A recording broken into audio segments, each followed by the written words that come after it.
Բարի երեկո։ Արմատ մեդիայի եթերում կուլիսային ոդքասթն է, այսօր ես զրուցելու եմ Միասնության թևեր կուսակցության կառավարման խորհրդի անդամ Դավիթ Անանյանի հետ։ Պարոն Անանյան, բարի երեկո։ Շնորհակալ եմ, որ հրավերս ընդունել եք։ Պարոն Անանյան, Միասնության թևերի շուրջ կարծես, ինչպես ասում են, Միասնության թևերն էլ զերծ չմնաց, այս Նիկոլ Փաշինյանի ցասումից եւ իրավիճակը թեժանում է եւ այս պահին ուշադրության կենտրոնում ձեր կուսակցության անդամ Լիպարիտ Դրմեյանի գործունեությունն է։ Նիկոլ Փաշինյանը նրան անվանեց տրոյական ձի, պնդելով, որ նրա գործունեությունը կապ է ունեցել օրինակ Սամվել Կարապետյանի հեծի սեփականատերերի հետ, որովհետև Լիպարիտ Դրմեյանը եղել է միջազգային իրավական հարցերով ներկայացուցիչ գրասենյակի ղեկավարը եւ հենց այդ շրջանում էր, որ հեծի հետ կապված միջազգային արբիտրաժը որոշում կայացրեց, որ հեծի սեփականատերերի իրավունքները ոտնահարված են։ Հիմա Նիկոլ Փաշինյանը այստեղ շահերի բախում, եթե մեղմ ձևակերպեմ, շահերի բախում է գտնում, ասում է ուսումնասիրեք եկամուտները, հասկացեք ինչ կապ է նա ունեցել հեծի սեփականատերերի հետ, ինչպես որ հենց նրա օրոք այդ որոշումը կայացվեց, ինչով դուք կպայմանավորեք Փաշինյանի այս հայտարարությունը, արդեն նաև կարծում եմ հեռուստատիտողը գիտի, որ հայցադիմում եք ներկայացրել դատարան զրպարտության այսպես հատկանիշներով, այո, բայց ինչով է պայմանավորված այս հայտարարությունը, ինչու նա հիշեց Դրմեյանին։ Եթե հիշում եք այդ ասուլիսը կամ ճեպազրույցը վարչապետի հետ, մամուլի ներկայացուցիչների հետ շփումների շրջանակներում իր այդ պատասխանները դրանք ուղղակի պատասխաններ չէին այն հարցերին, որոնք հնչեցնում էին մամուլի ներկայացուցիչները, այսինքն չի եղել Լիպարիտ Դրմեյանի կամ այդ հարցի վերաբերյալ կամ դրա հետ կառք ունեցող որևէ հարց, որին տրվել է այդ պատասխանը։ Հետևաբար, եթե մի քանի դրվագով անդրադարձ է կատարվում այդ թեմային եւ մեկը մեկին լրացնելու ինչ որ բաներ է ասվում եւ վերջում էլ դա ձևակերպումա որպես հանցագործության հաղորդում հանցագործության վերաբերյալ, ապա այստեղ մենք շատ տրիվիալ ձևով գալիս ենք եզրակացության, որ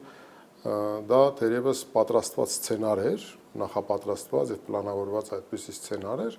որը ուներ առնվազն երկու նպատակադրում։ Դա մեր գնահատականներն են։ Առաջինը, որը որ մի քիչ ավելի գաղափարախոսական է, եթե դու ուզում ես, որ քեզ չմեղադրեն տնտեսական ձախողումների մեջ, արտաքին քաղաքականության ձախողումների մեջ եւ ընդհանրապես քո լեգիտիմության, սահմանադրական դատարանի, վերջին ընտրություններում վարչական ռեսուրսի չարաշահման եւ այլ, այն ամեն ինչի ինչ որ այսօր հանրությունը մեղադրում է եւ իրենք երևի թե իրենց 8 տարվա գոյության ժամանակահատվածում երևի ամենածայրահեղ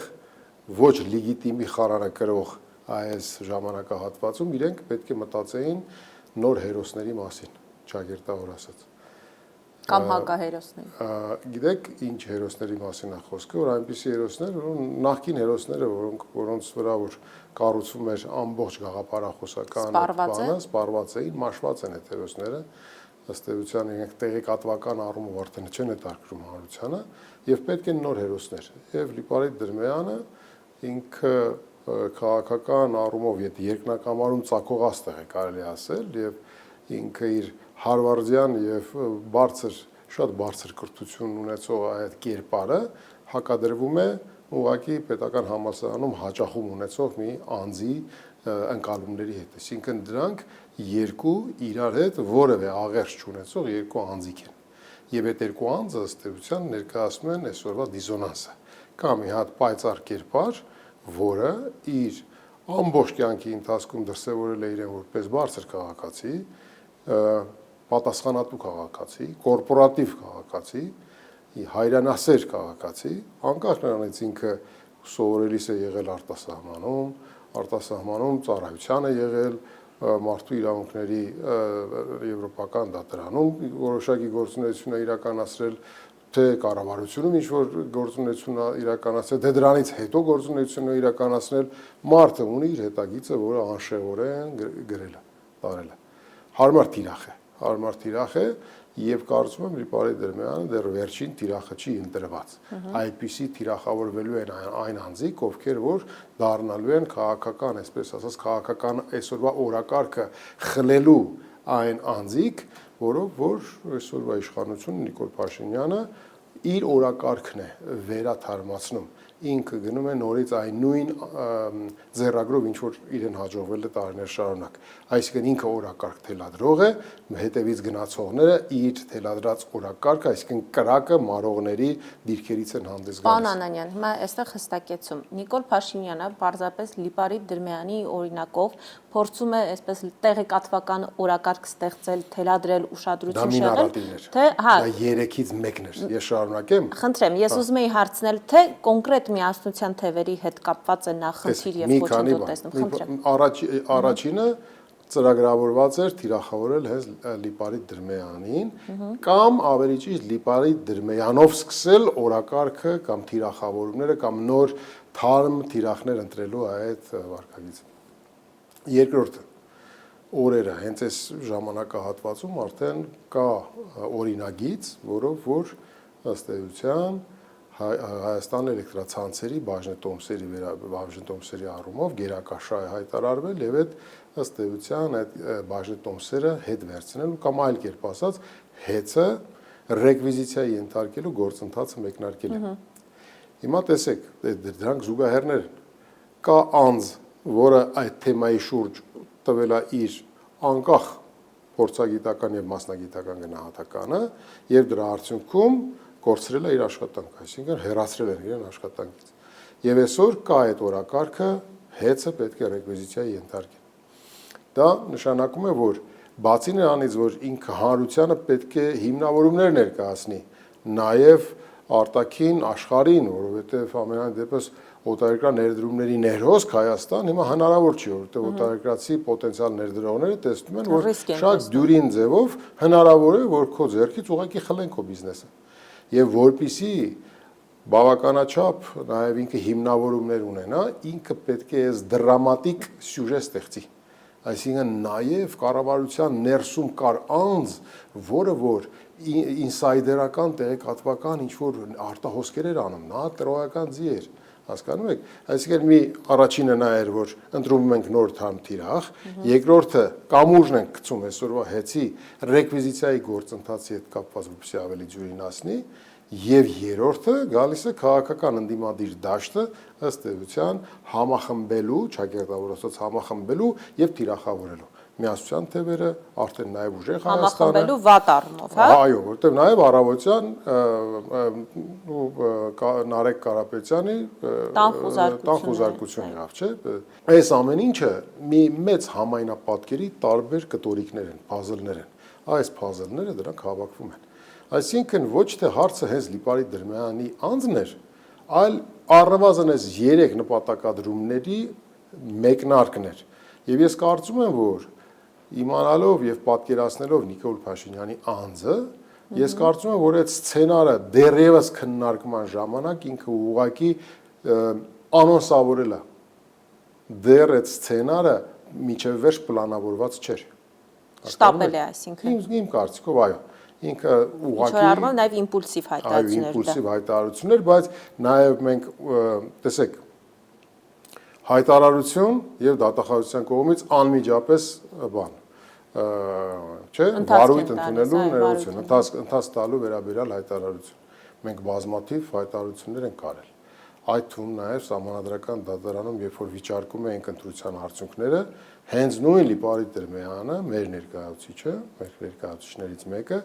ներկայացնում էր կոնկրետ այնպիսի փաստական հանգամանքներ, որոնք քրեորեն պատժելի արարքներ են իրենցից առերևույթ իրենցից ներկայացնում։ Որևէ քննություն, որևէ վարույթ կամ որևէ այդպես ասած վերաբերմունք դատախազության կողմից չի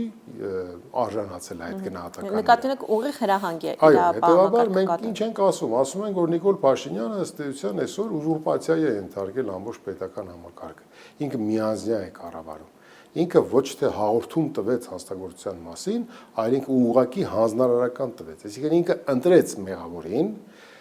տվեց մեղադրանքը եւ հրամայեց, որ այդ մեղադրանքը ապացուցեն։ Այս հաջորդականությամբ եղավ այդ ամեն ինչը։ Դուք շարունակությունը ինչպես եք պատկերացնում։ Դրանից հետո հնարավոր է արդեն գնա Լիպարիտ Դրմյանին գուցե եւ կալանավորել օրինակ սցենարը։ Գիտեք, այս վերջի Հայաստանում տիրող այս ամենաթողությունը եւ ըստ էության հենց այդ միանձնյա ամբողջ իշխանությունը ուզուրպացիա ենթարկելու այս ամբողջ այս երևույթը, որ մենք ունենք, մենք տեսնում ենք, չէ, որ բաներ են տեղի ունենում, որոնք որ նոնսենս են։ Եթե օրինակ քրեական գործ է հարուցվում եւ ամենայն հայոց կաթողիկոսը դառնում է մեղադրյալ, Այո։ ոչինչ Շուտով նստելու է ամբաստանյալի աթոռին։ Ոչինչ բացառել Հայաստանում հնարավոր չի։ Ու գիտեք, նաև ասենք այսպիսի բան, եթե ամենայն հայոց կաթողիկոսն է արժանանում այդպիսի ճակատագրի բառից ճակերտավոր իմաստով, ապա ցանկացածս էլ պատրաստ ենք արժանանանք դրան։ Այ ասացիք ցանկացածից եւ կանխեցիք իմ հերթական հարցը։ Դուք ասացիք Լիպարի Դրմյանը ծագող աստղ է։ Միասնության թևերում կան, եթե այսպես ձևակերպեմ, երկու արդեն ծագած աստղեր, դուք եւ պարոն Արման Թաթոյանը։ Այդ դեպքում ինչու ձեզ հետ կապված Փաշինյանը հայտարարություններ չի անում, թե սպասում եք, որ առաջիկայում նաեւ լինելու է։ Ես կարծում եմ, որ պատեհ ժամանակ նաեւ մենք էլ չենք խուսափի։ Որովհետև տեսեք, ես ասեցի սցենարային այդ իմ գծած այդ շրջանակի մեջ Լիպարիտ Դրմյանը այդտեղ սազում էր, որովհետև հեծի հետ պատմությունը, որ հիմա ռեկվիզիցիայի ենթարկելու այս գործընթացը մեկնարկելը, հա, դա արդարացման ֆոնդ։ Այսինքն ինքը թիրախային ընտրված էր հենց Լիպարիտ Դրմյանը կապելով այդ թեմայի հետ։ Չի բացառում, որ ինչ որ մոտ ապագայում նաև այլ թեմա կլինի, որին սազական թիրախը ես կլինեմ։ Մյուս սազական թիրախը կլինի Արման Թաթոյանը, մյուս սազական թիրախը կլինի մեր մյուս գործընկերը։ Մենք որևէ բան չունենք, ոչ մեկը սապահովագրված չենք։ Ես մի բան կարող եմ ասել, որ դա այսօրվա Հայաստանում դառել է ինչ-որ սովորական երևույթ։ Բոլորը կազ պատրաստ սպասում են, որ շուտով գուցե իրենց տուն գան։ Իհարկե, դա ամեն ինչ էլ հնարավոր է։ Ամեն ինչ էլ հնարավոր է, որովհետև հիմա Հայաստանի Հանրապետությունը իրավական երկիր, տեսեք, իրավական երկրի բնորոշումը այնպես ինչպես դուք եք պատկերացնում, կամ ես եմ պատկերացնում, կամ միասին ենք պատկերացնում, ինքը այդ ձևակերպումից արդեն գնալով հեռանում է։ Եվ եթե մենք ժամանակ կար որ մենք ձգտում էինք իրավական երկիր դառնալու, չէ, մենք հիմա ընտրել ենք տրամագծորեն հակառակ ճանապարհը։ Մենք ձգտում ենք ինչքան հնարավոր է հեռու լինենք այդ դրանից։ Տրաֆարետային երկիր ենք մենք դառնում, այսինքն լոզունգային երկիր ենք մենք։ Մենք ամեն ինչը կա, բայց մենք իրականում դե ֆակտո մենք ըստ էության իրավական երկիր չենք։ Նույն սցենարը տեղի ունեցավ Անդրանիկ Թևանյանի հետ, որովհետև դուք ասում եք նա հայտարարեց անմիջապես քրեական գործը, Անդրանիկ Թևանյանի դեպքում մենք հիշենք քարոզարշավի ժամանակ Վանաձորում հայտարարում է ընդ որում հոդվածի անունն էլ է ասում, պետական դավաճանության եւ լրտեսության հոդվածով ասում է ԱԱԾ-ն դիմելու է քննչական կոմիտեին, որ գործահարուցի ու նույն սցենարը տեղի ունի։ Իմ ասած հենց դա, այսինքն դա ըստ էության ինքը ընտրում է զոհին քաղաքական իմաստով կամ քրեական իմաստով այս բանին ընտրում է զոհին, հետո ինքը վճիռը կայացնում է տեղում եւ հրահանգավորում է, որ այդ վճիռը իրենք հիմնավորեն։ Այդ նույնն է, որ հունիսի 7-ի լույս 8-ի գիշերը ինքը հայտարարեց, որ իրենք 54% են կամ ընտրվել են եւ դրանով հանձնարարություն հնչեցրեց, որ AS-ը պահվի, AS պատկերը պահվի։ Տոկոսն էլ։ Այո, ու ես սա մի քիչ այլաբանություն եմ ուզում ասեմ, բայց ըստ էության նաև տեղի ունեցավ այն, ինչ որ ես հիմա ասում եմ։ Երբ որ 54% էր եւ 10%-ն էլ դեռ արդյունքների դեռևս ամփոփված չէին եւ 54%-ի այդ եւ որ հանրության մոտ տպավորվի այդ 54%-ը, ինքը անոնսավորում է, որ իրենք հաղթել են, այսա եւ ոնց որ ասեր, տեսնում ես Ստիվը, կապահով ես։ Պարոն Անանյան, հիմա տեսեք, այդ ձեր ասած, որ սցենարները նկարագրում եք, այդ խնդիրը կարծես ընդդիմադիր գրեթե բոլոր ուժերի դուռը թակել է, հա, այսինքն անկախ քաղաքական հայացքներից, կողմնորոշումներից բոլորդ նույն խնդրի հետ եք բախվում եւ բոլորը ասում են մենք սպասում ենք շուտով մենք ենք լինելու թիրախում։ Այդ դեպքում արդյոք սա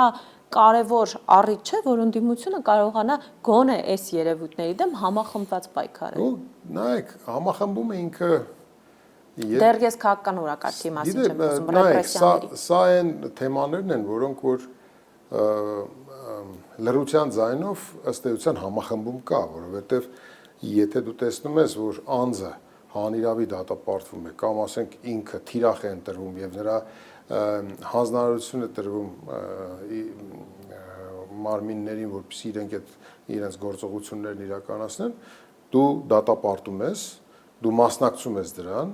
թե հանրային, թե նաև օրինակ գնում ես, եթե կա հավաքներին ես մասնակցում, այդտեղ այս այն թեման չի, որ ինքը դառնա տրիգեր, որ կարող է ինչ-որ մի բան փոխի։ Որտեղ էլի եմ ասում, մենք այս պատմության այս վերջի տարիների ընթացքում բազմաթիվ բաների ենք ականատես եղել, որևէ նույնիսկ ողբերգությունը տրիգեր չի դարել, Արցախի կորուստն էլ չի դարել տրիգեր, էլի։ Եթե դուք ասում եք, արդյոք սա այն թեման չի, որը համախմբում կապահովի, համախմբում ապահովում է համընդհանուր պայքարելու առումով, բայց իշխանափոխության, իշխանազրկման առումով իհարկե այսպիսի տրիգեր բնականաբար դրա համար հաստատ ժողովուրդը դուրս չի գալու փողոց, դա նկատի չունեի, նկատի ունեի գոնե միասին լուծումներ, լծակներ, մեթոդներ գտնեք ընդդիմադիր դաշտով, միասին պայքարելու գուցե ավելի արդյունավետ լինի, քան այսպես հատվածական։ Հատվածական ինքը այդքան էլ հատվածական չի, որովհետև կա իրավապահ մարմիններ, կա իշխանություն եւ այդ երկու բևեռի կամ երկու ասենք այդ բաների հասկացությունների արանքում կա ժողովուրդ, հանրություն, ընդդիմադիր դաշտ եւ այլ եւ այլ։ Ստեղից գնում է հրահանգնդեղից, ստեղից գնում է ի կատարածում այդ ամեն ինչը։ Այս ժողովուրդը, հանրությունը եւ ընդդիմադիր դաշտը ըստ էության ինքը միասնական պայքարում է։ Բայց այդ միասնական պայքարը իրավական հարթության մեջ է։ Եվ այդ իրավական հարթության մեջ միասնական պայքարը ինքը նշмарելի է։ Քաղաքական համախմբումը չի ստացվում։ Թե չէ իրավական առումով բաները լավ էլ ստացվում են, որտեղ ուժերը դատապարտում են, միասին հայտարարություններ են անում, իրանց ուժերը բան են անում, գնում են ինչ-որ հավաքներ, դատարանների դիմաց, մյուս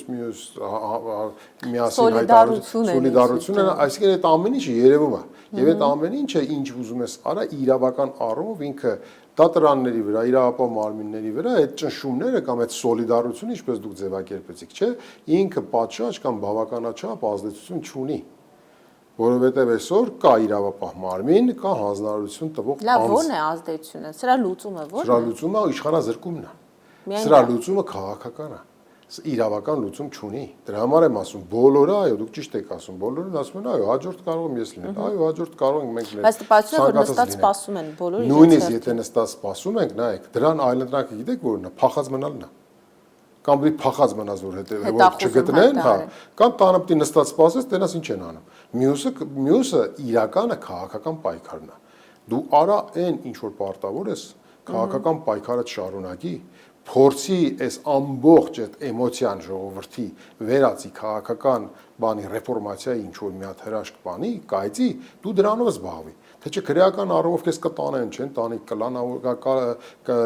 կալանավորեն, ձերբակալեն, դա խնդրի երրորդականն է։ Էլ եմ ասում, իրավական այս պայքարը ինքը քաղաքական տրիգեր դառնալու ոչ մի հեռանկար չունի։ Քաղաքական պայքարին կանդրադառնանք դեռ, բայց մինչ այդ Լիպարիտ Դրմյանի հետ կապված մի հարց էլ մենք շատ լավ հիշում ենք, հա, որ հենց Լիպարիտ Դրմյանի հետ կապված էր, որ Նիկոլ Փաշինյանը հայտարարություն արեց, որ կառավարությունը ես եմ, եթե ինչ-որ մեկը իմ կամքին հակառակ որոշում է կայացնում, թող դիմում գրի դուրս գա, հետո արդեն եղավ նրա ազատումը։ Երեկ էլ Լիպարիտ Դրմյանը, երբ անդրադարձել էր Նիկոլ Փաշինյանի հայտարարություններին, գրել էր շուտով մոտավոր եմ մեջբերում, շուտով կապահովենք, որ կառավարությունը դու չես դիմելով Նիկոլ Փաշինյանին։ Դուք, պարոն Անանյան, Նիկոլ Փաշինյանի հետ աշխատած մարդ եք եղել կառավարական կաբինետում, եղել եք պետնախագահը եւ ես ուզում եմ մի փոքր այդ առումով, քանի որ մեր հաղորդումն էլ կոչվում է կուլիսային ոդքասթ, մի քիչ փակագծեր բացեք։ Արդյոք Նիկոլ Փաշինյանը իսկապես կառավարության անդամների հետ հենց այդպես է հարաբերվում, որ կառավարությունը ես եմ եւ որևէ կարծիք ինձ հետաքրքիր չէ։ Ինչպես է եղել նրա այդ աշխատանքը։ Հիմա հա իմ ժամանակ ոչ։ Ինչ է փոխվել։ Փոխվել է շատ ու շատ բաներ։ Էլեմենտար բան։ Մեզ մի անգամ ասել եմ, մի անգամ էլ կրկնեմ, մեր ժամանակ, երբ որ ինքը մուտք էր գործում կառավարության նիստերի դահլիճ, ոչ մեկ ոտքի չէր կանգնում։ Պատերազմից հետո այդպիսի որոշում կայացվեց։ Այսինքն այդ նույնիսկ այդ արարողակարգային փոփոխությունները մեզ ասում են, որ կառավարությունները տարբեր են եղել։ Մեր ժամանակ այդպես չի եղել։ Հետո ամեն դեպքում այդ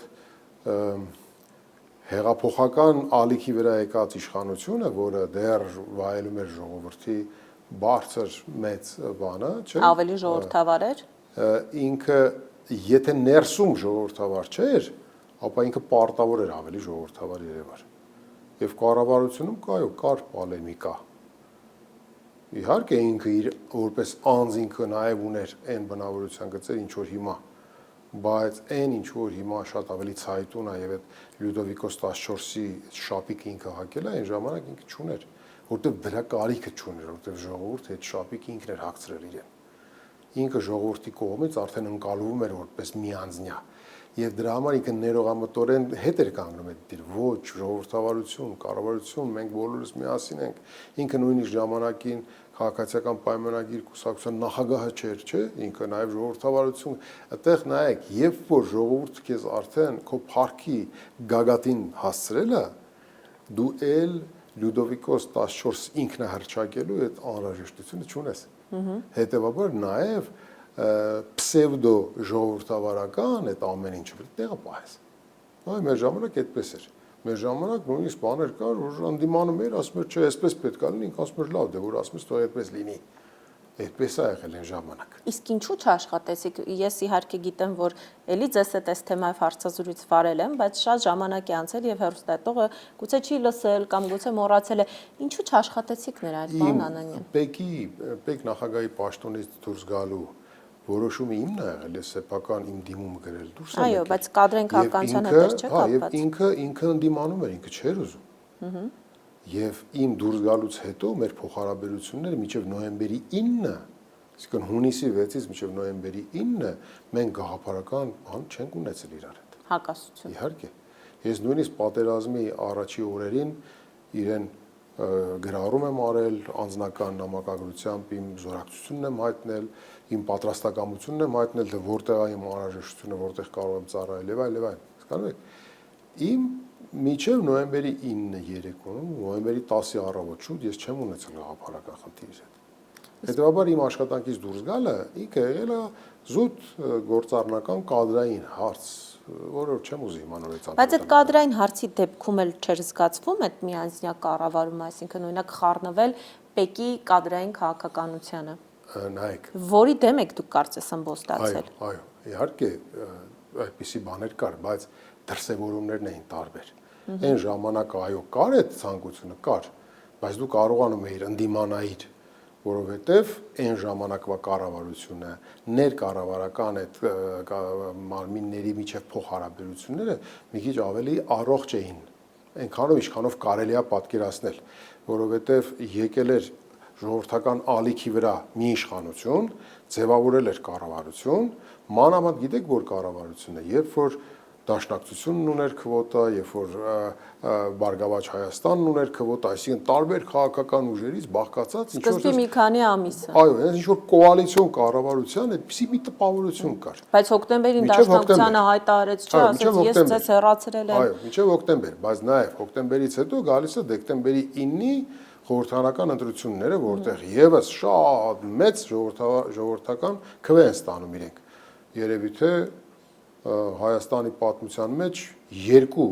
այդպիսի ընտրություն է եղել, մեկը 91 թվականի Լևոն Տեր-Պետրոսյանի 90 քանի տոկոսը եւ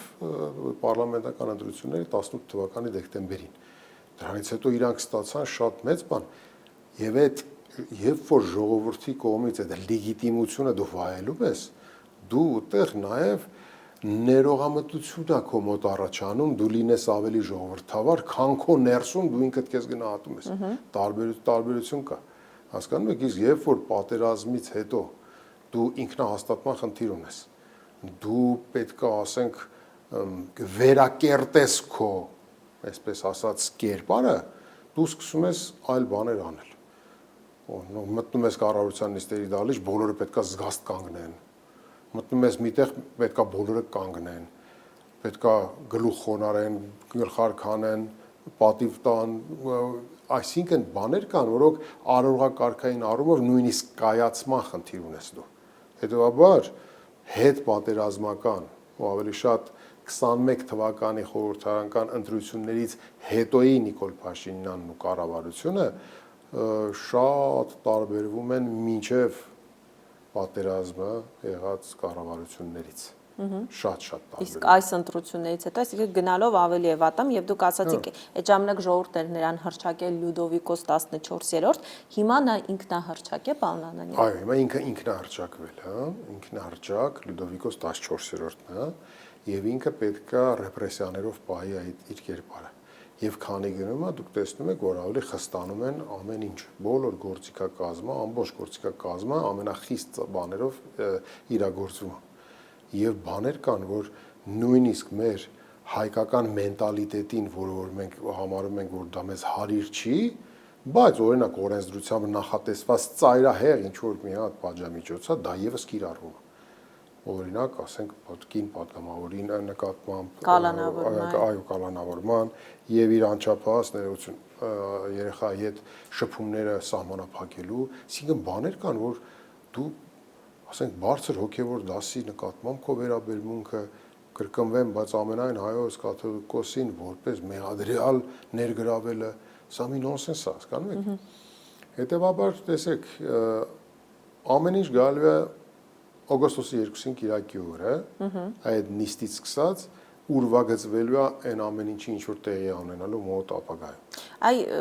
գանք արդեն այդ թեմային, գանք մեր օրեր,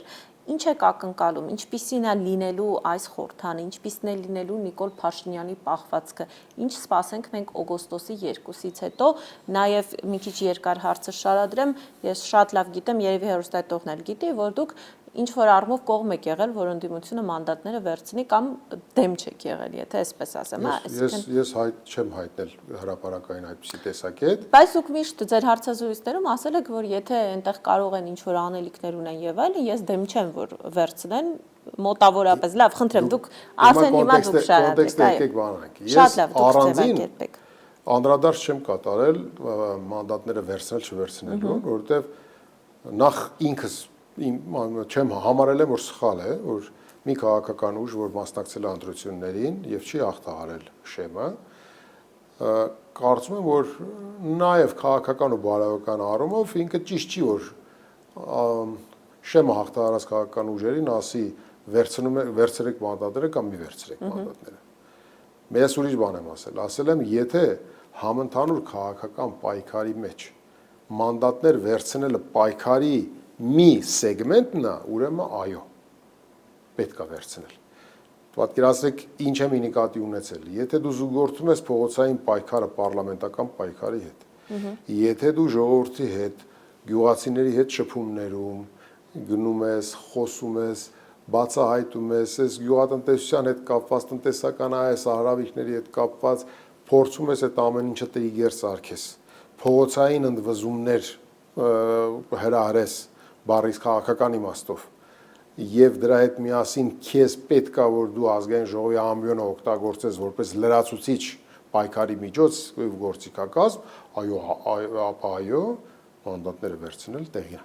Դե իմ հանդիմությունը խորհրդարանական այդպես էլ ձևակերպում է, ասում եմ մենք վերցնում ենք մանդատները, բայց զուգորդելու ենք փողոցային պայքարի հետ, այսինքն եթե իսկապես գնան այդ ճանապարհով։ Հիմա տեսեք, քանի որ օգոստոսի 2-ը մոտ է, շատ մոտ է, այո, մենք այս պահին ֆիքսում ենք, որ մենք որևէ պարիտ չունենք չհավատալու մեր գործընկերներին դիմադիր, օգոստոսի 2-ից մենք կտեսնենք, թե ինչպես են դիրքավորվում եւ ինչպես է գնում քաղաքական պայքարը։ Ես չեմ ասում, որ օգոստոսի 2-ից պետքա փողոցային պայքարն ու պարլամենտում պայքարը մեկը մեկին զուգորդող երկու զուգահեռ գնացող գործընթացներ լիներ, չէ։ Բայց բաներ կա, որ պրոֆեսիոնալ աչքին կամ քաղաքականությունից մի քիչ մոտ կանգնած աչքին կերևա, թե օրինակ ամբիոնից այս խոսքը որ ասվեց եւ այդ խոսքին հակադարձում տեղի ունեցավ, դրանք պատահականություններ էին, թե պատահականություններ չէին։ Եթե ինչ որ օրինագիծ է ներկայացվում,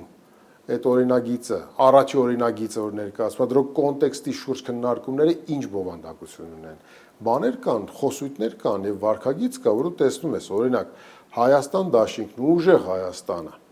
իրար հետ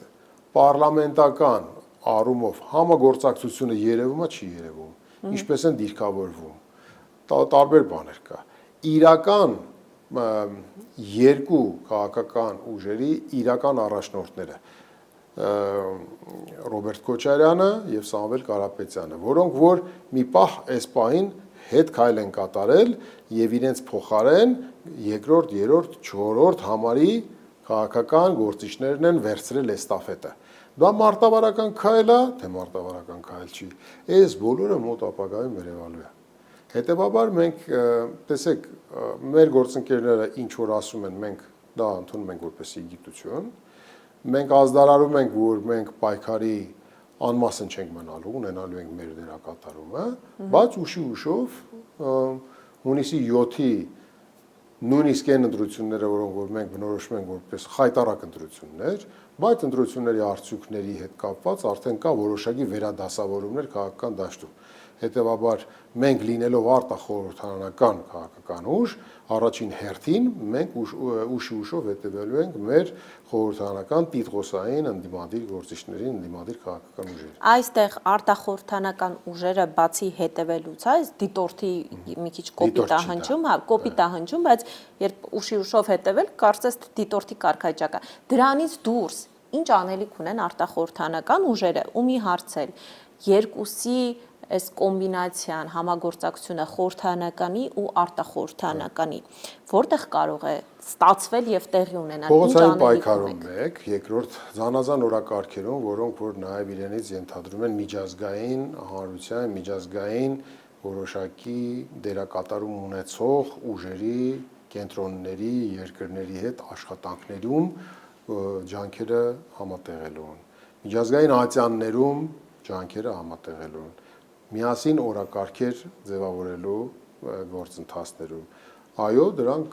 գործեր են, որ հնարավորություն կա արտախորհրդարանական եւ խորհրդարանական ուժերը իրար հետ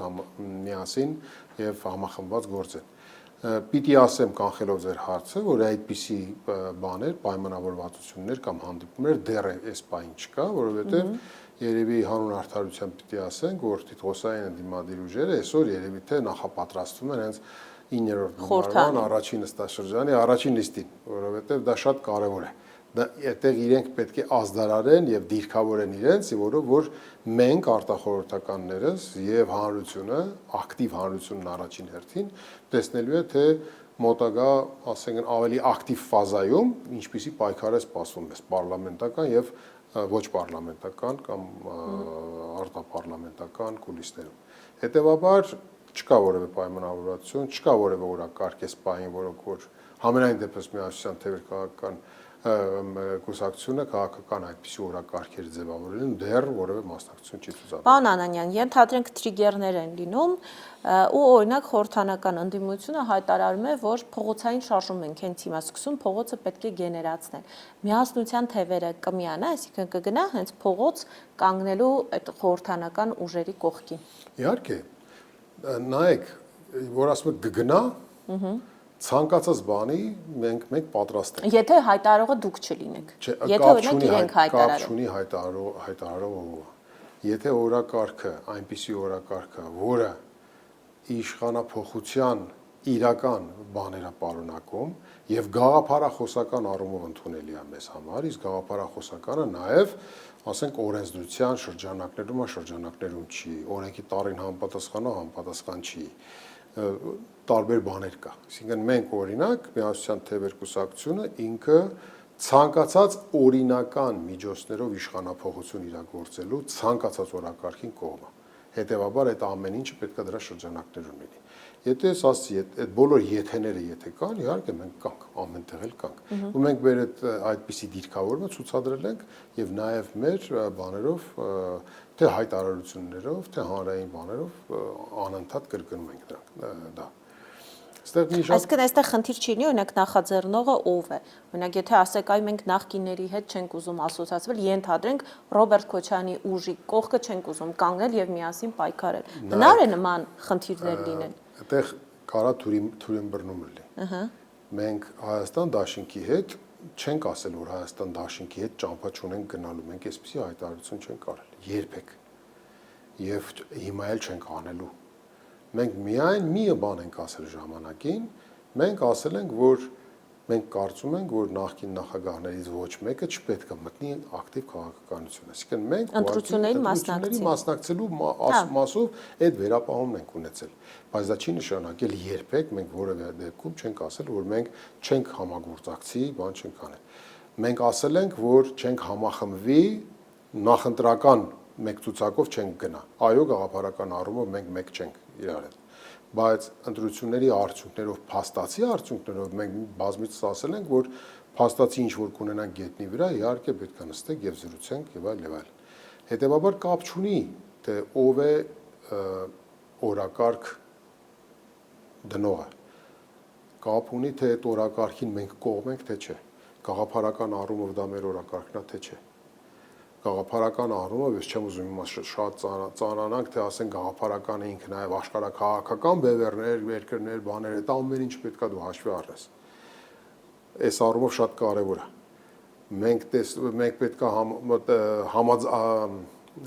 Մենք պետքա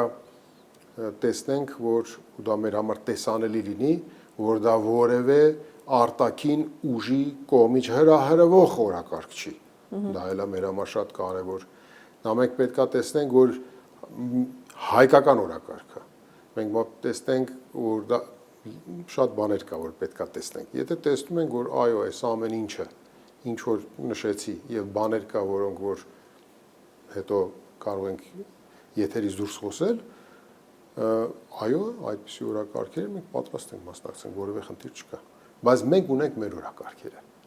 Մենք որպես քաղաքական օրակարգը, ձեր կուսակցության հետագա գործունեությունը, օրակարգը, պայքարի ձևերը ինչպիսին են լինելու։ 4 ուղղություն կարող եմ ասել, որ մենք 4 ուղղություններ։ Առաջինը, ամենատրիվիալն է, որ մենք որպես երիտասարդ քաղաքական ուժ, մենք այս տարվա ապրիլին ենք գրանցվել, մենք ունենք մեր ներկուսակցական կուսակցաշինության գործընթաց, որ մենք իրականացնում ենք այսօր էլ։ Մենք ունենք այդ առումով բավականին շատ անելիքներ։ Սա ներկուսակցական մեր անելիքներն են։ Քաղաքական առումով մենք ինչ էինք արել, մենք ընտրությունների արդյունքները վիճարկել էինք վարչական դատարանում եւ սահմանադրական դատարանում։ Վարչական դատարանը մերժել էր, վարույթ չէր ընդունել, մենք այդ նույն պահանջը ներկայացրել ենք սահմանադրական դատարանը էլի այդ մի կետը չէր վերցրել։ Մենք հիմա այդ մեր քաղաքական առումով իրավական քաղաքական ուղղվածությունն է, որ մենք հիմա գնացել ենք վերաքննիչ վարչական դատարան եւ դրանից հետո ամենայն հավանականությամբ գնալու ենք մինչեւ մարդու իրավունքների եվրոպական դատարան։ Այսինքն մեր կենտրոնական ընտրական հանձնաժողովի կողմից ընդունված այդ 258 որոշումը, որը պատճառաբանական ամբողջ այդ բանն է եղել, որը վարչարարական առումով շատ խայտարակ փաստաթուղթ է, մենք այդ փաստաթուղթը միջև վերջ վիճարկելու ենք։ Նույնիսկ եթե հասնենք նրան, միջև վերջ գնալու ենք, եթե եվրոպական օրինակ մարդու իրավունքների եվրոպական դատարանը այո ասի, որ դա բեկանման ենթակա է, օրինակ կամ դրա նման մի բան ասի, ու դա հնարավորություն չունենանք մենք քաղաքական իրավական առումով Հայաստանում կարող նաև իրավական փակուղի տանի դա, մենք դա սա սարքում ենք քաղաքական իրավական մի հատ շատ կարևոր բան օրակարգ։ Սա միջև վերջ գնալու ենք։ Սա նաև որ մենք ցուցադրում ենք մեր կուսակցության հետևողականությունը։ Եթե մենք մի բան վերցրել ենք, միջև վերջ տանելու ենք ու անկախ նրանից թե ներպետական ատյանները ընդտուպ միջև բարձր դատարանը, որը որ խայտարակ ձևով ցույց տվեց, որ ինքը բարձր դատարան կոչվելու որևէ իրավունք չունի, մենք նույնիսկ դրանից հետո էլ ենք գնալու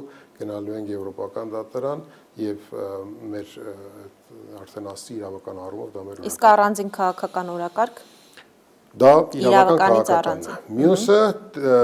թիմ ընտրությունների մասնակցության հետ կապված որոշումների կայացումն է։ 52 թե 54 համայնքներում թիմ ընտրություններ կա։ Մենք բնականաբար բոլորին չենք մասնակցի, մենք ընտրելու ենք այնտեղ, որտեղ որ մեր ռեսուրսները մեզ բավականացնում է, որ մենք կարողանանք անցողիկություն բացի ապահովելուց նաև հավակնենք բանը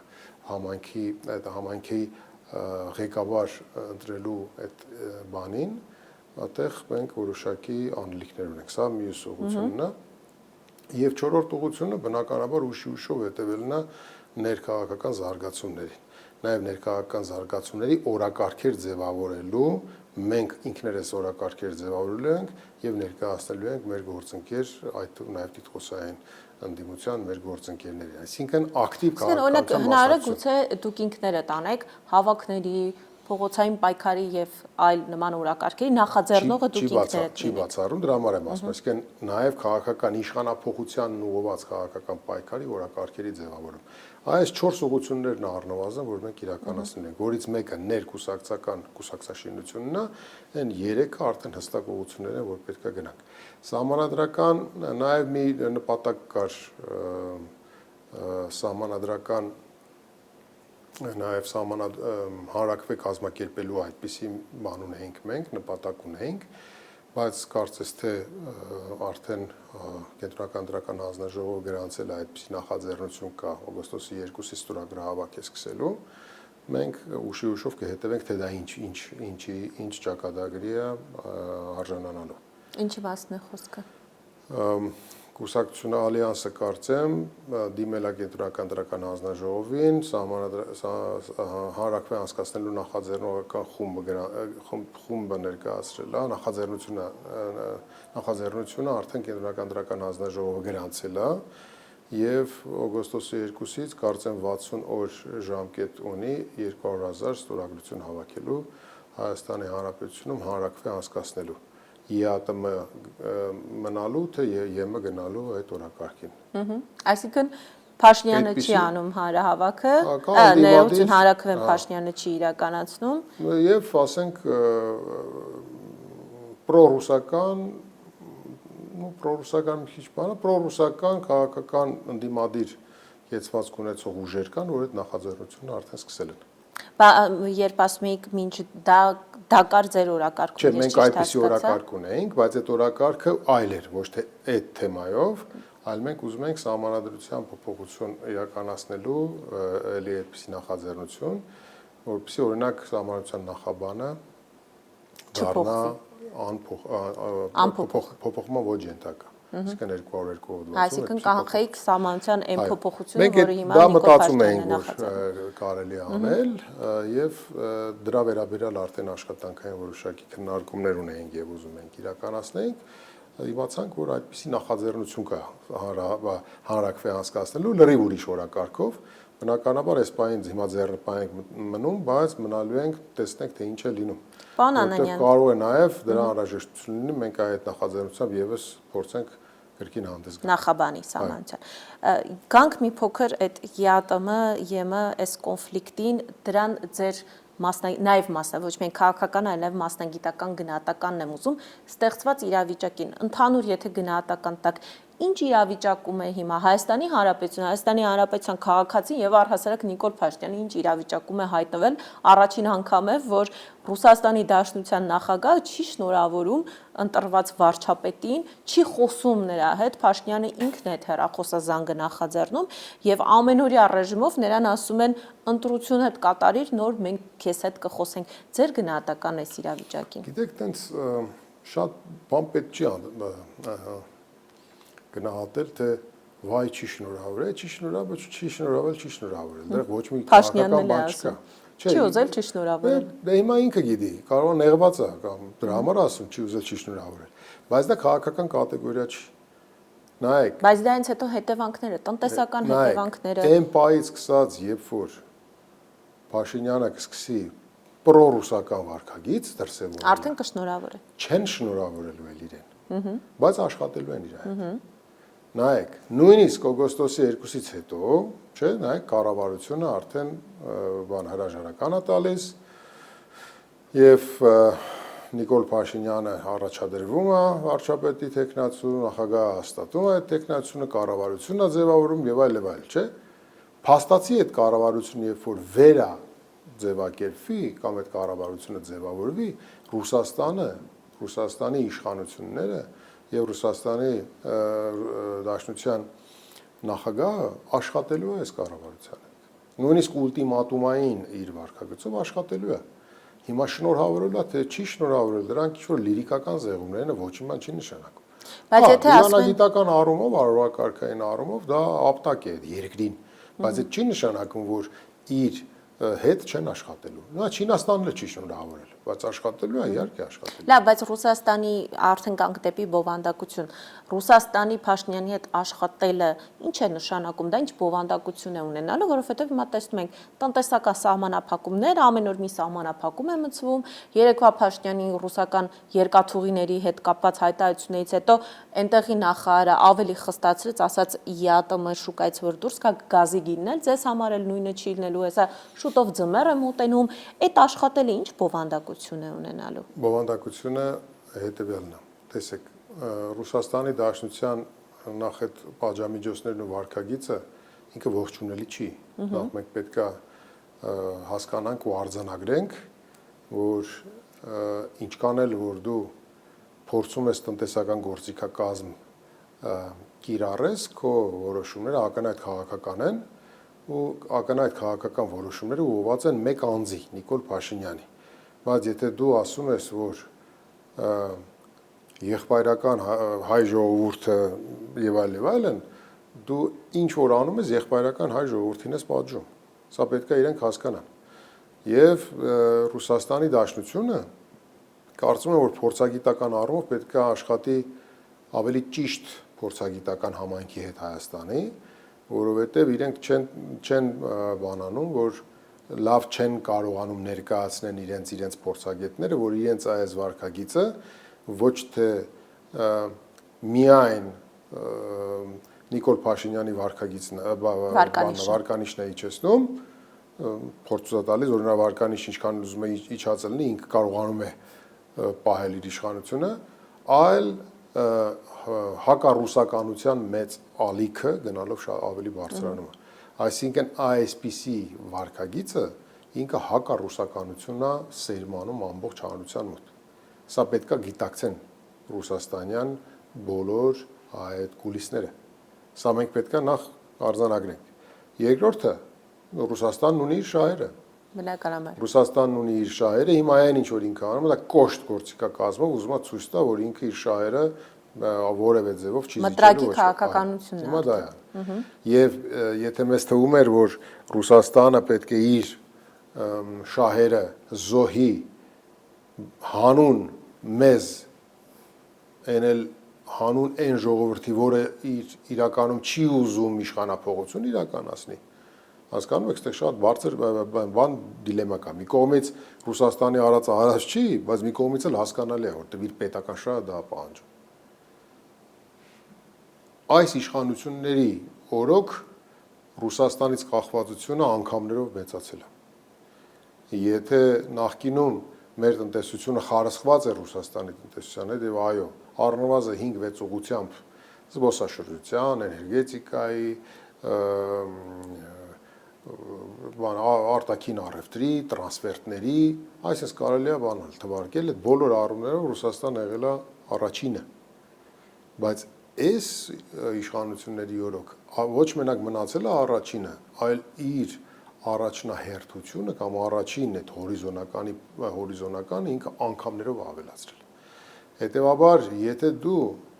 ուզում ես գնաս Եվրոպա, բայց որևէ դիվերսիֆիկացիա չես անում քո տնտեսության, որ օրինակ մոտ ապագայում կարողանաս արտաքին շուկաներ ձեռք բերես, ապա քո Եվրոպա գնալու այդ վարքագիծը կեղծ է։ Ուրեմն դու խաղացել ես ուղղակի։ Ռուսաստանին ասել ես այն ինչ որ Ռուսաստանին է պետք, Եվրոպային ասել ես այն ինչ որ Եվրոպային է պետք, այսպես խաղալով գնացել ես քո կողմից ստեղծված քո թակարդի մեջ։ Հիմա Եվրոպան եւ Ռուսաստանը սեղմել են ու բոլորը հատուցման իրենց գինն են ուզում։ Սա է ամբողջը։ Սրանից Փաշինյանը ելք ունի, որովհետև տպավորություն է, որ այ ձեր ասած փակուղային իրավիճակի արդեն եկել է պահը ընտրելու, այլ մանևրելու հնարավորություն չկա։ Սցենարները տարբեր են։ Տեսեք, սցենար 1։ Օրինակ, պատկերացրենք, որ այդ հանրակրվեն նաև ձեռնտու է Փաշինյանը։ Ինչու՞։ Եթե Եվրոպա ընտրենք, ասի դուք եք ընտրել ժողովուրդ, հա։ Որում ինքը նույնիսկ կարող է որ ոչ թե Եվրոպա ընտրեն, այլ նաև ինքը նաև չբացառի, որ իրեն պետքա, որ ժողովուրդը գա, ընտրի ԵԱՏՄ-ն, օրինակ, դա էլ է տարբերակ։ Այստեղ էլ արդեն արևմուտքի մոտ, հա, արդարանալու։ Դրա համար նայեք, եթե կա ինչ-որ քաղաքական ուժ, որը որ հանրաքվեի նախաձեռնությունը գրանցել կենտրոնական ընտրական հանձնաժողովին, իսկ մենք գիտենք, չէ՞, որ կենտրոնական ընտրական հանձնաժողովը առանց այն միազնյա որոշում ընդունողի հրահանգի ինչ-որ բաներ չի անում, եթե գրանցել է այդ նախաձեռնությունը եւ 60 օրյա ժամկետում պետք է այդ ստորագրը հավաք տեղի ունենա, միգուցե եկեք սցենար չբացառենք, որ նաեւ ձեռնտու է այդ հանրաքվեն նաեւ Նիկոլ Փաշինյանին։ Թեև ինքը առեր է, ասում է, որ նույն սցենարով ինչպես եղավ ԵՄ-ին անդամակցելու օրենքը։ Էլի դա եղավ քաղաքացիական նախաձեռնություն։ Գուցե այսինքն համաձայնեցված է Փաշինյանի հետ նկատի ունեք։ Ես կարծում եմ, որ Փաշինյանն այսօր կառավարելի քաոս է պետք ուղղակի։ Հասկանում եք, հիմա ինքը փակուղու մեջ է։ Ռուսաստանը, ուզում է խոսալ Ռուսաստանն ասում է, ես քեզ չեմ լսում, դու ինձ ասա հարակվի անելու ես թե չէ։ Սա է։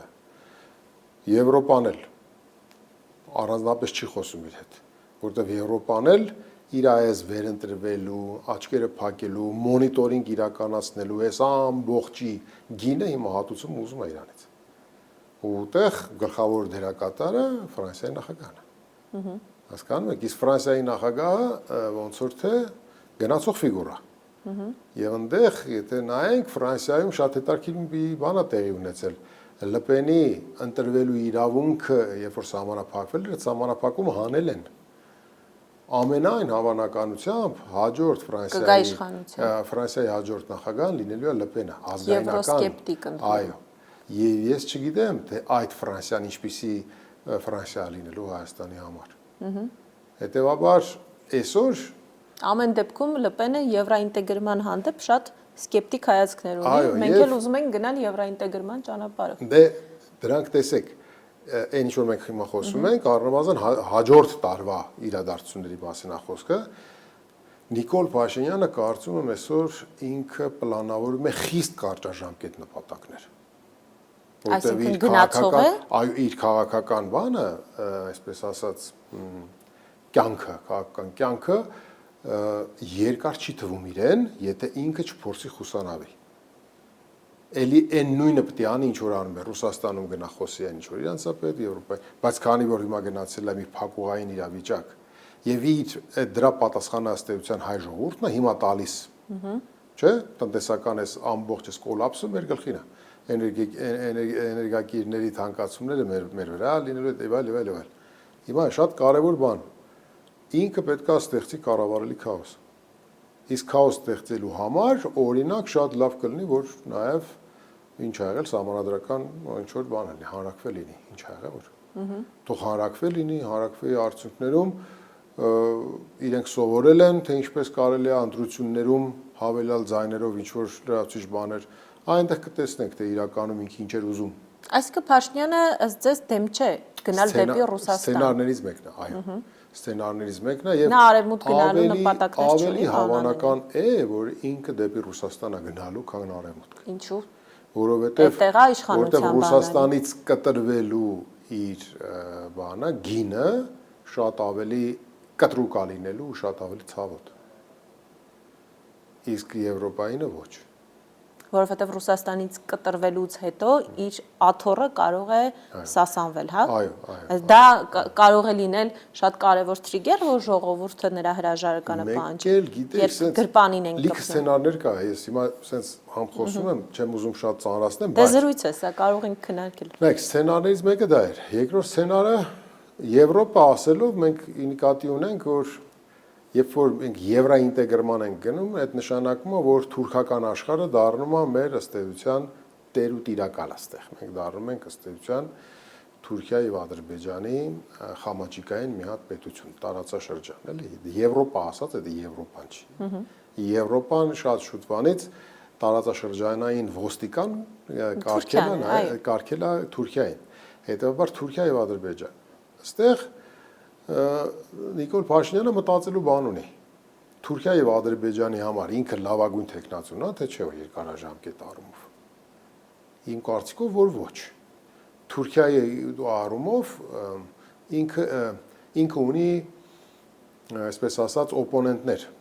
ունի մրցակիցներ ստեղ։ Չէ որ մենք տեսնում ենք, որ Թուրքիան էլ պաշտոններ նշանակելու որոշակի քվոտաներ ոնց որ թե ունի ստեղ։ Մենք դա Ով է տեսնում ենք, Փաշինյանի մրցակիցը, ում նկատի ունեք։ Իր ուժից, այո։ քաղաքացիական պայմանագրի ներսից նկատի ունեք։ Եվ ոչ մենակ Թուրքիան, Մեծ Բրիտանիան։ Գիտեք, այստեղ բաներ կա, որ Նիկոլ Փաշինյանը հիմա տվայտանքների մեջ է։ Որովհետև ինքը ունի ներքին մրցակիցներ։ Հիմա ներքին իշխանափոխությունն է իր համար վտանգավոր, թե իշխանության հանձնումը։ Այս էլ են հարցեր, որ տարբեր սցենարային քննարկումների կարան բերեն։ Ինչ է կարծում, որ օրինակ նույն Թուրքիան Փաշինյանի հետ չի ցանկանա աշխատել։ Վստահելի չէ։ Ոչ մեկ չի կարա, չի ուզի։ Իհարկե վստահելի չի, կանխատեսելի չի, վստահելի չի։ Դուք գտնում եք, որ ՔՊ-ում կան տեխնացիներ, որոնք ավելի վստահելի են Թուրքիայի համար։ Այո, մանավանդ այն ՔՊ-ականները, ովքեր որ պատրաստվել են Թուրքիայում։ Ահա։ Երբ սովորել են ծրագրեր են անցել։ Իհարկե պատրաստվել են։ Հետևաբար կան իրենից ավելի թուրքահաճո պաշտոնյաներ, եւ դա ինքը կարծեմ պետքա որ հասկանա, որ ներքին իշխանափոխություն կարա լինի։ Դուք Թուրքիայի հետ բանագնաց, ինչպես մենք էինք ասում, հա, Թուրքիայի հետ հարաբերությունները կարգավորման ներկայացուցիչ Ռուբեն Ռուբինյանին նկատի ունեք։ Այսինքն ես նկատի ունեմ, դուք գուցե այդ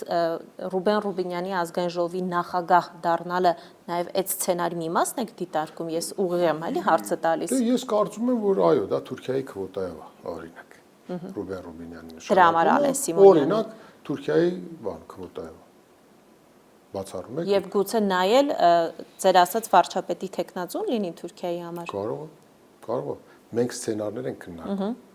Սրանք տեղեկատվական առումով չի, մենք ուղղակի մտագրով ենք անում։ Տարբեր սցենարներ։ Այս սցենարները սրանք բոլորը օգոստոսի 2-ից սկսած մենք պետք է ուշադիր լինենք, տեսնենք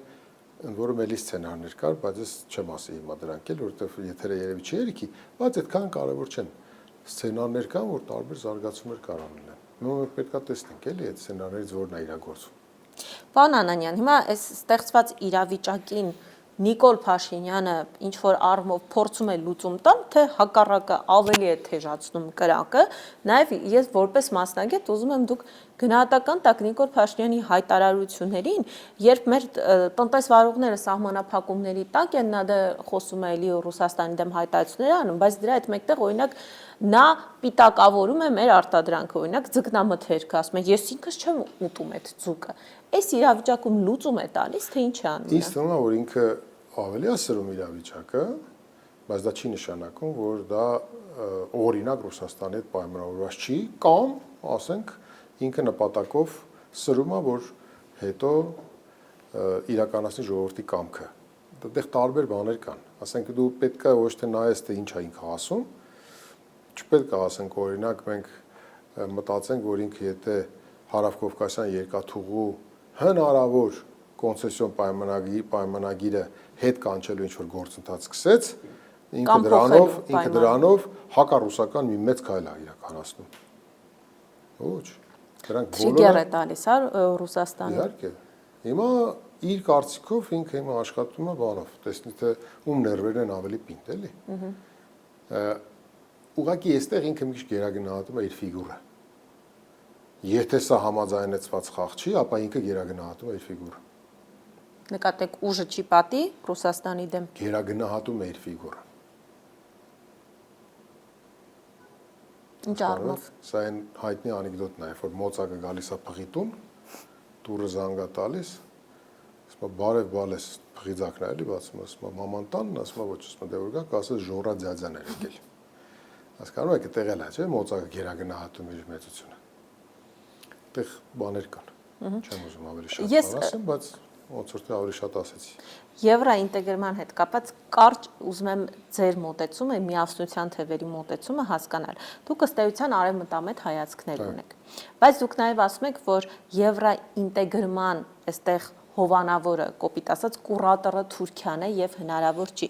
Այդ դեպքում հակասություններ չկան ձեր այդ արևմտամետ մոտեցումների ու իրականության, որ Հայաստանը կարծես այդ եվրոինտեգրման ապագան չունի, քանի կուրատորը Թուրքիան է։ Դուք ինչպես եք պատկերացնում սցենարը։ Նախ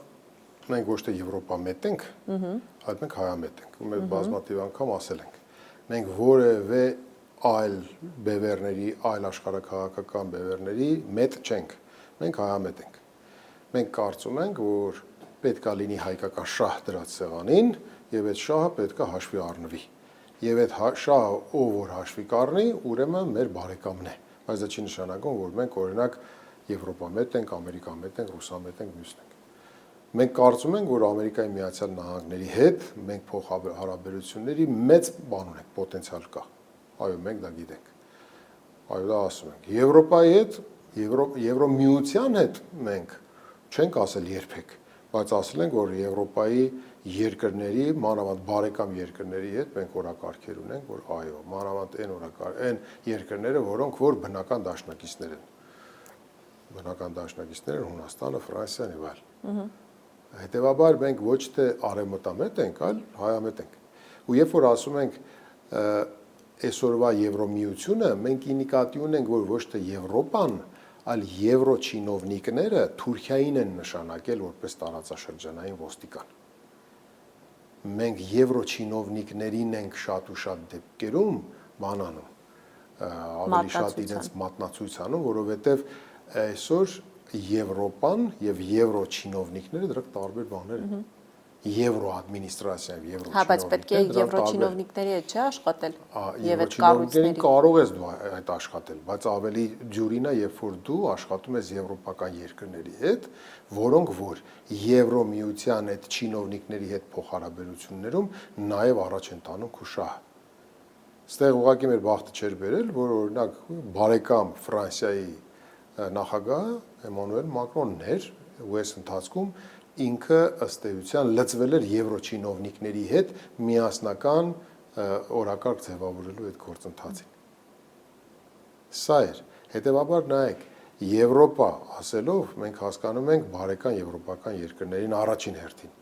Երբ որ մենք ասում ենք եվրոպական արժեքներ, մենք ավելի շատ ասում ենք արևմտյան արժեքներ, մենք ասում ենք Ամերիկայի Միացյալ Նահանգներ, մենք ասում ենք Եվրոպայի եվրոպական երկրներ, մենք ասում ենք Ռուսաստանի Դաշնություն այնքանով ինչքանով որ մեր շահը կսպասարկի։ Օրինակ դուք սրա այդ մեկտեղ կպահեք ԵԱՏՄ-ն, մեր անդամակցությունը ԵԱՏՄ-ի։ ԵԱՏՄ-ի անդամակցությունը այս պահին անհրաժեշտություն է մեզ համար։ Բայց դա չի նշանակում, որ մենք Եվրոպան պետքա չդիտարկենք որպես հավելյալ շուկա։ Այսինքն բալանսավորելու հնարավորություն կա։ Մենք ինչ ենք ասում ենք 2025 թվականի մարտին Եվրոպան թույլատրել էր ձկնամթերքի արտահանումը դեպի Եվրոպա 2025 թվականի մարտին։ Ու դրա կատարումն ապահովելու համար պետք է ներպետական որոշակի իրավակարգավորումներ անեին։ Չեն արել։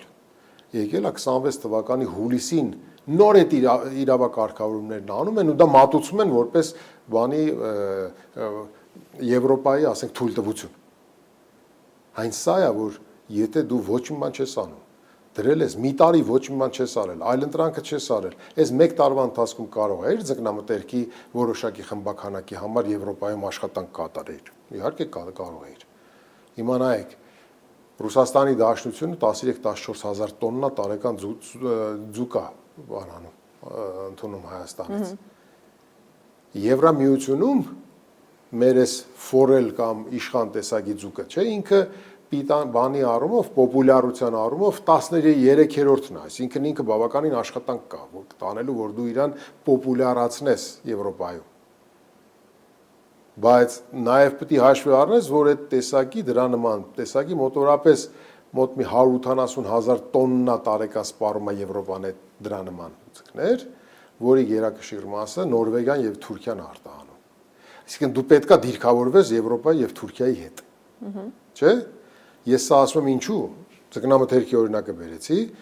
միտեղ կա, հիմա տեսեք, այսօր մոտորապես 15-ից 16,000 տոննա ձկնամթերք կուտակված է։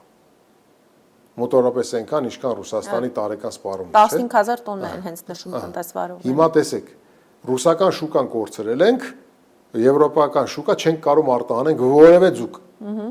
որևէ մեր ձկնարտադրողներից որևէ մեկ այն համակարգում գրանցված չէ։ 5 կազմակերպություն կա գրանցված դեռևս 19 թվականից, բայց այն էլ խեցգետին արտահանում։ Բայց սա ԱՏՄ ղեկավարը ասում էր 97%-ը պատրաստակամ է գրանցվել,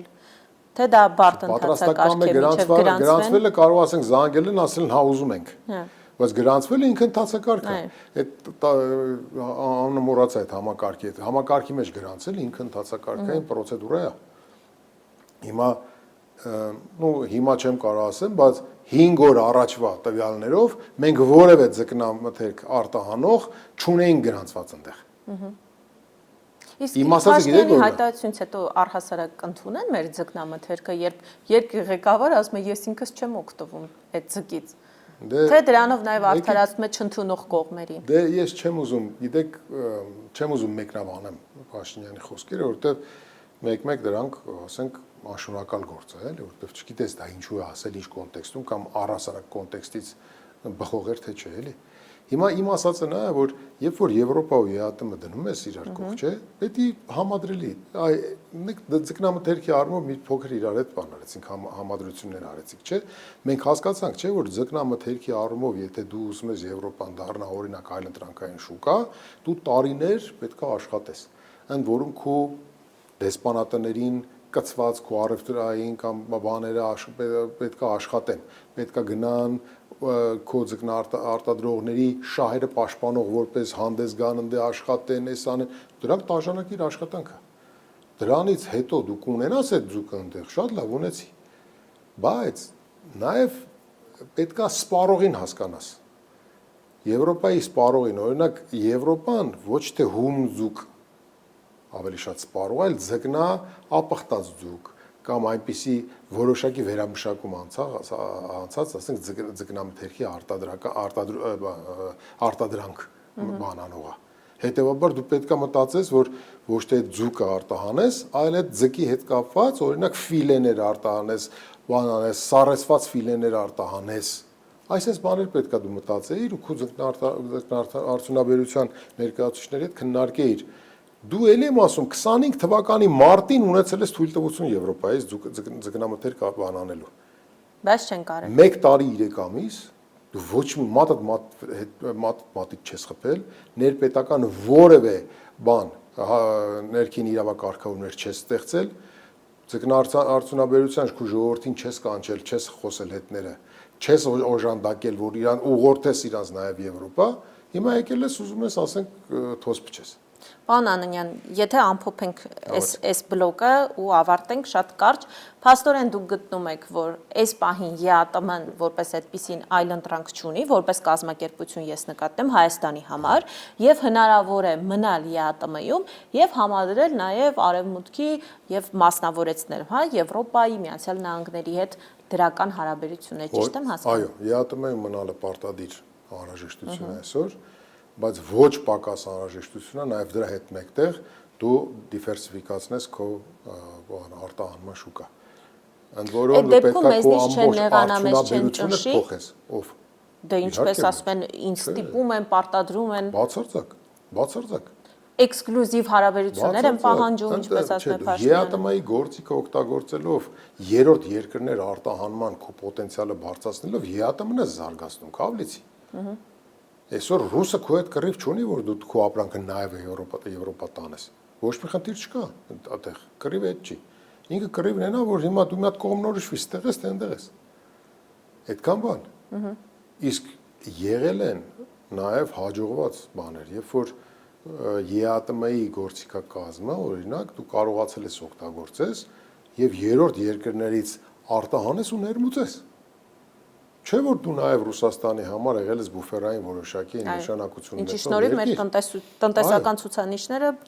էապես աճեցին։ Հետևաբար երրորդ երկրներում օրինակ դիվերսիֆիկացնել քո տնտեսությունը դա որևէ ձևով ԵԱՏՄ-ի շահերից բան չի հակասում։ Ընդհակառակը, ինչքան դու երրորդ երկրների հետ քո փոխհարաբերությունները շատացնես, այնքան ԵԱՏՄ-ի պոտենցիալը մեծացնում ես։ Սա, այսինքն խնդիրը նա է, որ միաժամանակ չես կարող լինես ԵՄ եւ ԵԱՏՄ։ Դա բացառվում է, իրանք փող բացառող են։ բայց դու կարաս լինես ԵԱՏՄ-ում եւ Եվրոպական միության երկրների հետ ունենաս շատ կարևոր բան։ Ընդ որում կարաս համապարփակ այն ծրագիրը դել իրականացնես, որևէ խնդիր չկա, SEPA կոչեցյալը։ Դա էլ կարաս իրականացնես, այդտեղ որևէ խոչընդոտ չկա։